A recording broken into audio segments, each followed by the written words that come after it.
Let's look at Gnosia to see how its time loop spin and its dependence of social deduction sets it apart from other death games I've watched over the years. All the anime that I've watched in the death game genre tend to have an end game in mind, which, surprise, surprise, tends to end in death. Or with the crazy, murderous, psycho, time-traveling yandere, blitzkrieging timelines, or some high-level hand-to-hand combat over an over-glorified cup that grants your Dragon Gooner Ball wishes. Either way, there's an endgame. We're in the endgame now. While Gnosia enacts its own unique renditions of the death game genre, and keep in mind that the story is living and still unfolding, so this might change, its end objective becomes somewhat foggy and cryptic when we factor in the time loop aspect of the story. We know that in every episode the goal is to shatter this loop while simultaneously eliminating the Gnosia by putting them into a cold sleep. Gnosia does something wonderful within itself by blending the death game with social deduction, meaning we know, or at least can infer in the present, that the story is unlikely to end with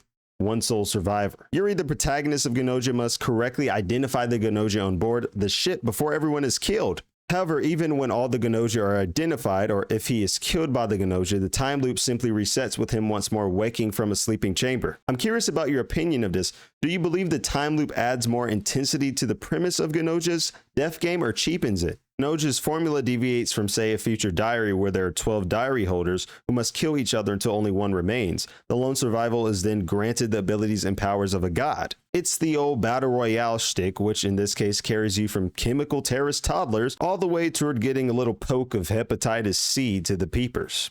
Or we could take something more philosophically anchored like Death Parade, which tests the bounds of human morality at the extremes, where the souls of the dead must partake in a game designed to draw out the truest nature of their spirit, and unearth the darkest blights nesting within. A Jerry Springer bonanza where even after death you can say, "It's not my child!" Gnosia feeds on the shadows, calling the audience to invest in uncovering what the Gnosia truly are, why only a few characters within the loop carry forward memories from loop to loop, and why some characters present in one timeline of the ship fail to board the vessel in another. It's an intriguing approach toward the marker of finality that's usually practiced in the death game genre. Let me know in the comments below what you think about Gnosia and how it pairs with other death games in the genre. Comment below your favorite death game, anime, movie, or TV show. Drop some recommendations. Thank you all for watching. If you took anything from this video, I want you to hit that like button below and subscribe, and check my profile for the full video.